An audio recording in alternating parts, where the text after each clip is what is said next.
FSN Radio. It's all about what's next. Go to financialsurvivalnetwork.com and sign up for your free weekly newsletter. You'll also get 3 free reports. The Financial Survival Network. It's all about what's next.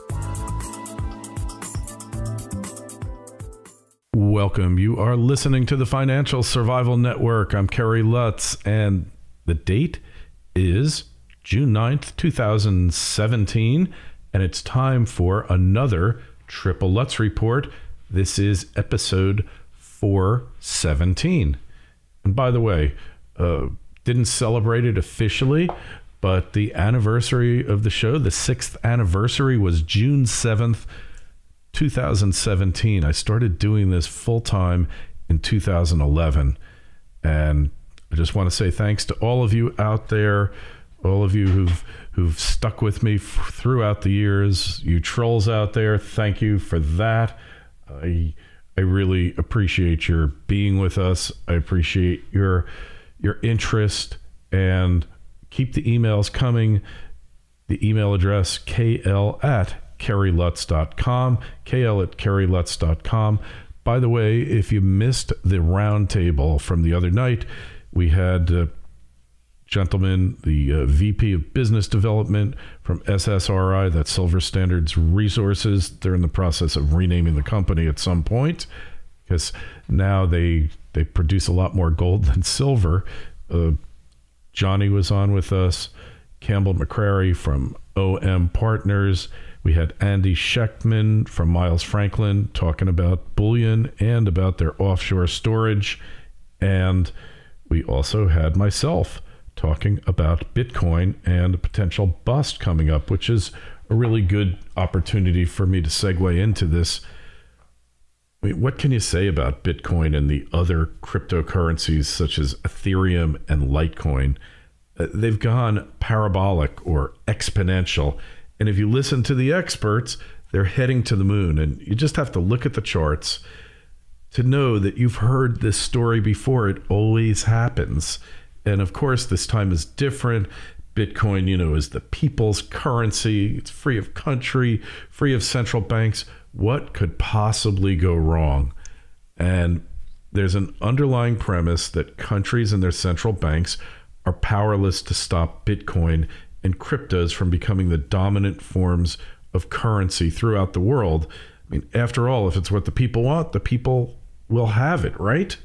But in the long run, perhaps they can't stop them, but they sure can make the road a very bumpy one and raise a lot of questions, put up a lot of roadblocks along the way. And go back to 2011, gold was making all-time highs, as was silver.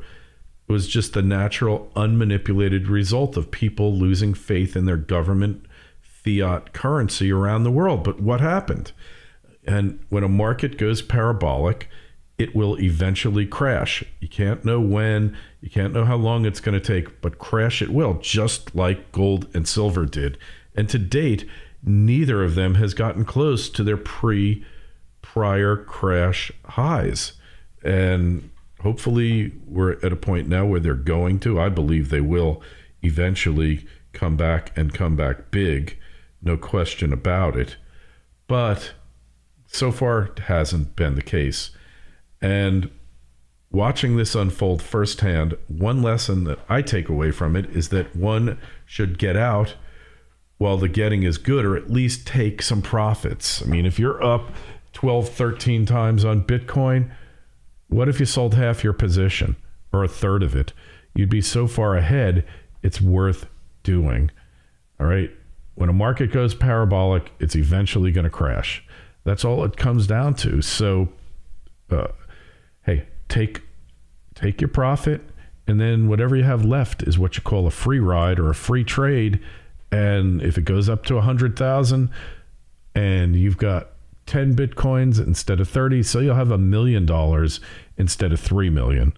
Or if you took 15 for profit at its present time, what's 15 times 2,000 times 3,000? It's $40,000 roughly your value now. So you will have 1.9 million instead of 3 million. Greed is what's going to kill you.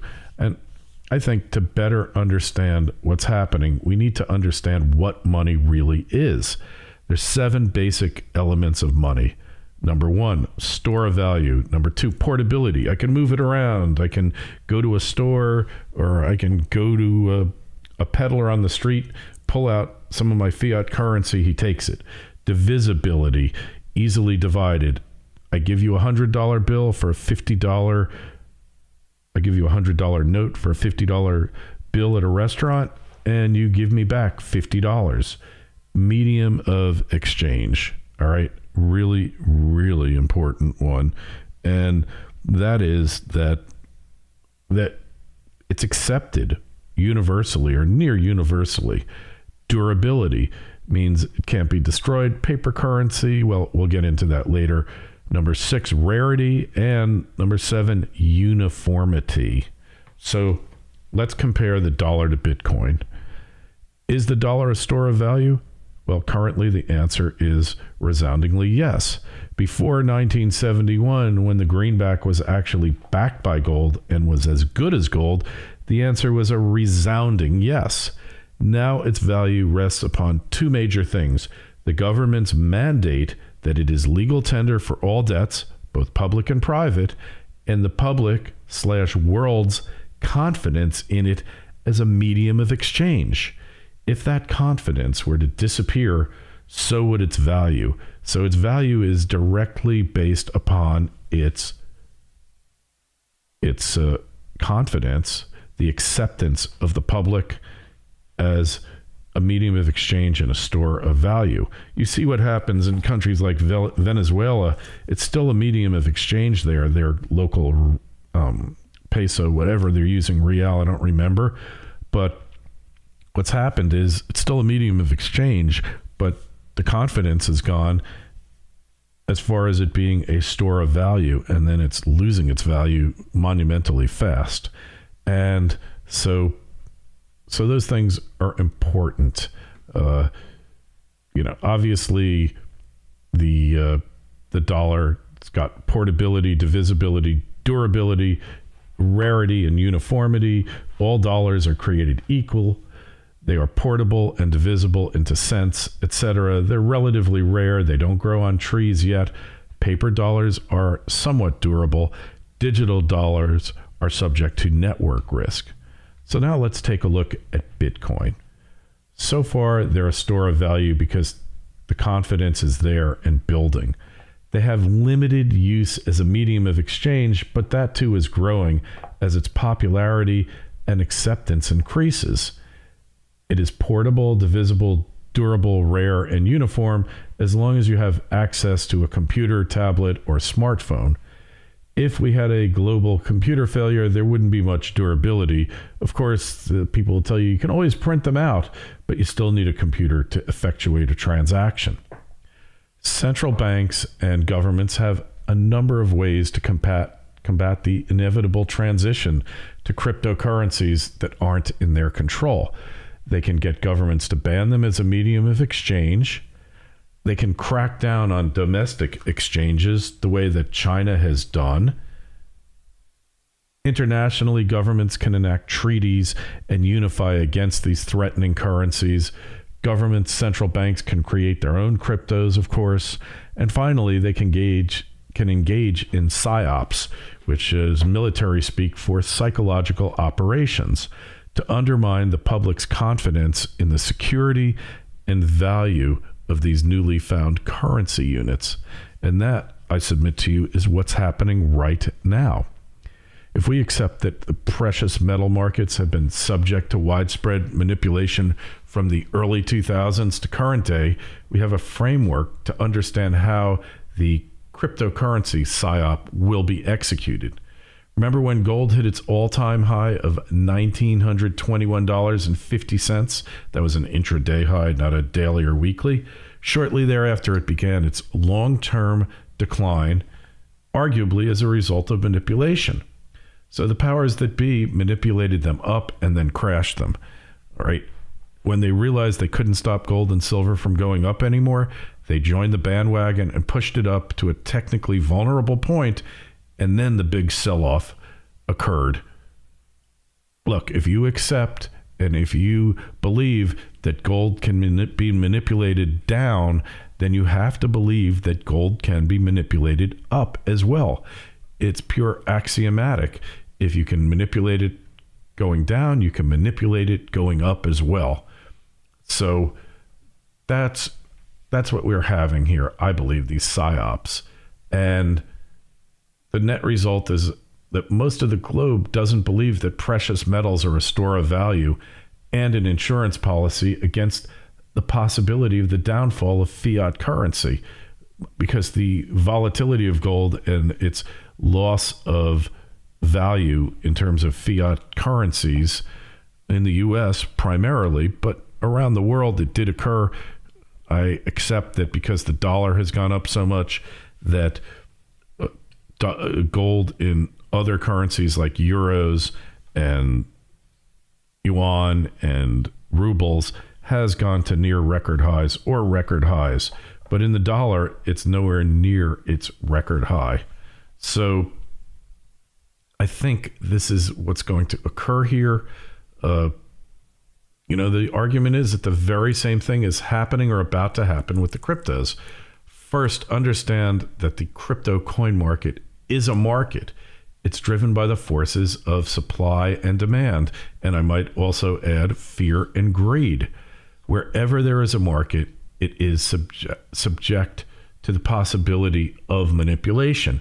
Whether or not it will be manipulated is another question. Are the powers that be currently pushing cryptos ever higher in a parabolic wave that will inevitably lead to a major crash? Do they have the resources and the ability to dramatically drive up the price of cryptos? And of course they do. And this will help them set back the cause of cryptocurrencies and lead to wide-scale rejection of them, they hope, by the unknowing world populations as an alternative currency. They will still be in use. They won't disappear. They are going to gain popularity over time. However, confidence, and confidence is really the key, will be set back and will be hindered.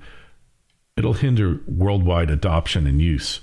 When the peak comes, when will the peak come and how high will it go?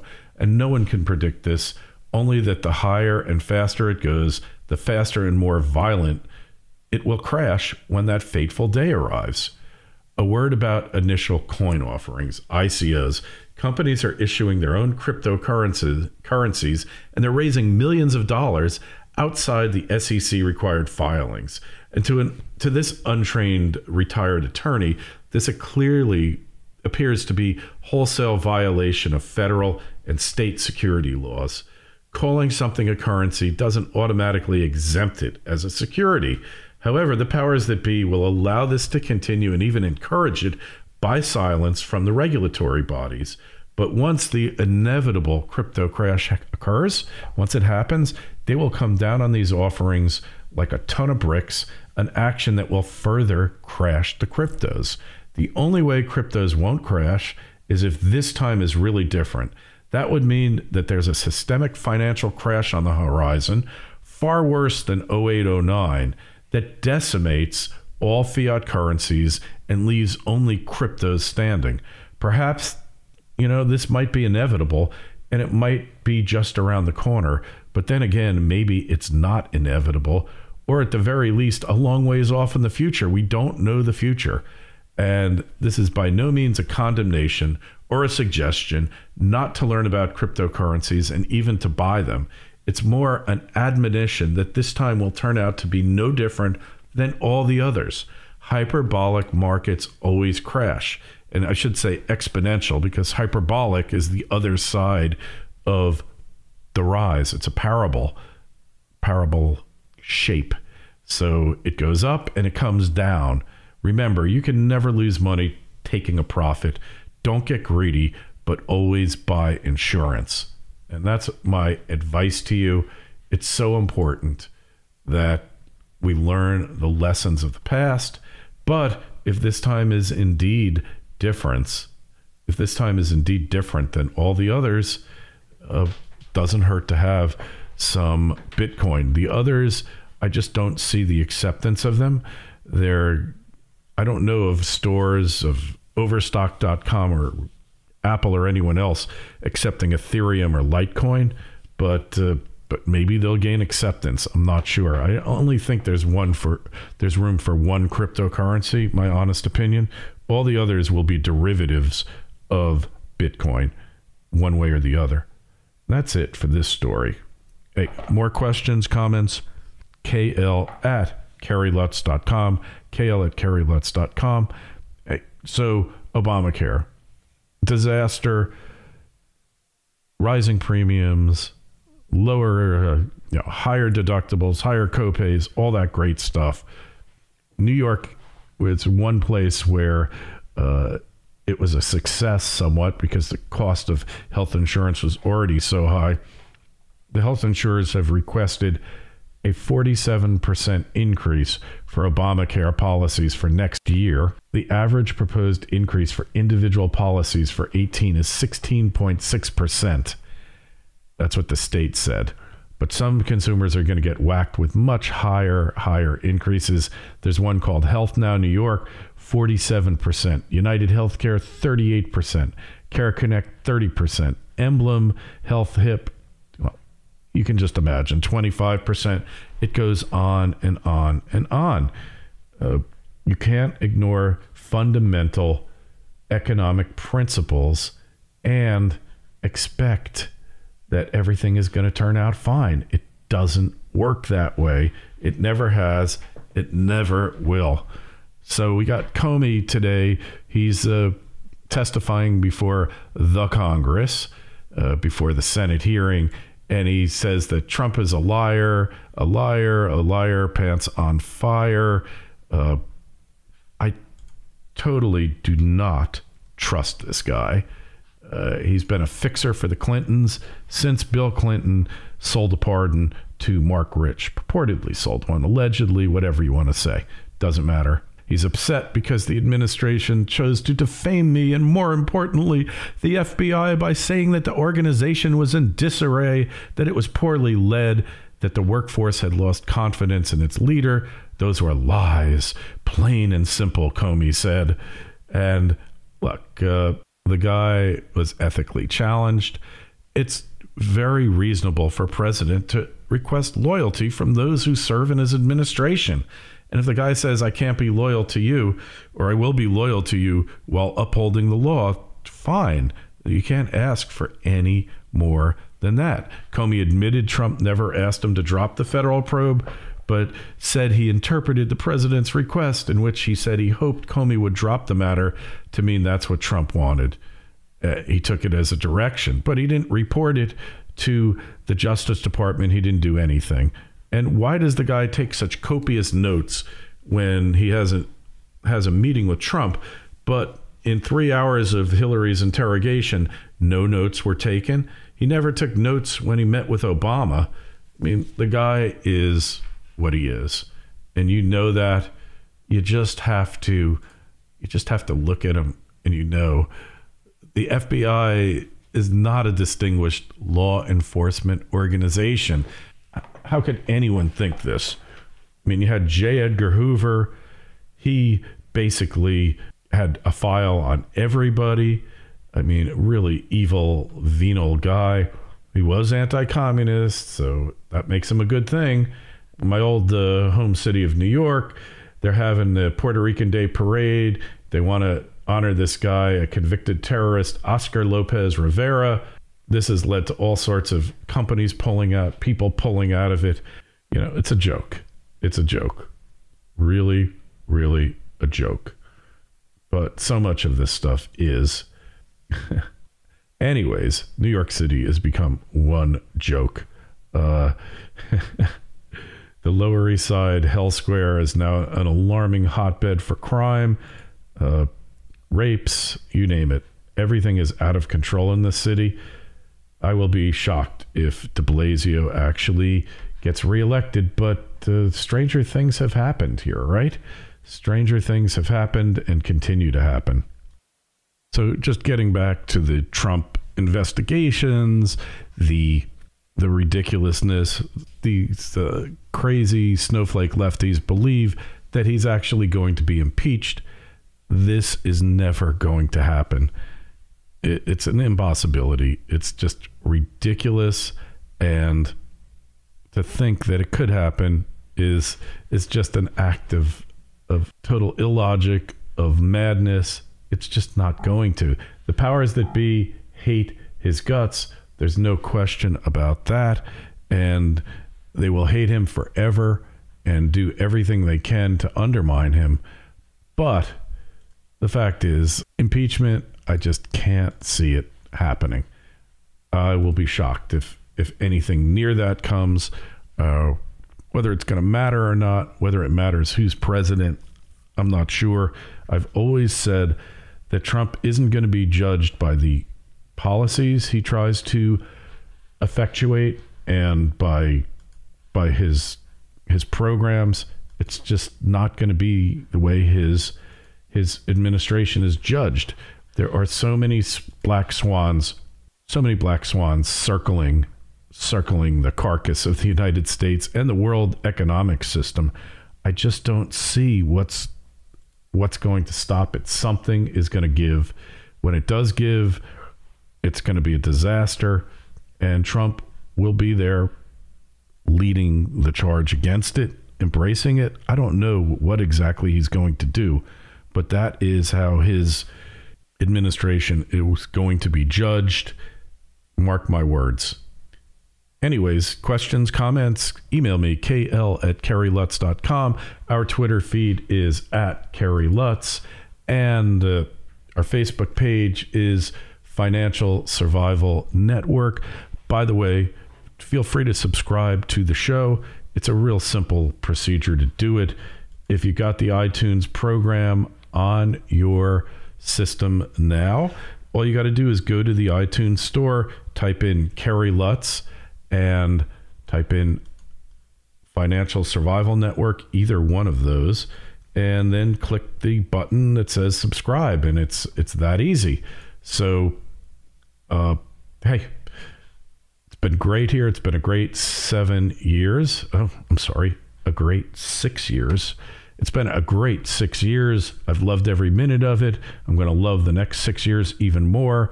It's a lot of fun. So keep listening and subscribe if you haven't already. That's it for today. This has been another Triple Lutz Report. Kerry Lutz signing out. FSN Radio. It's all about what's next. Go to financialsurvivalnetwork.com and sign up for your free weekly newsletter. You'll also get 3 free reports. The Financial Survival Network. It's all about what's next.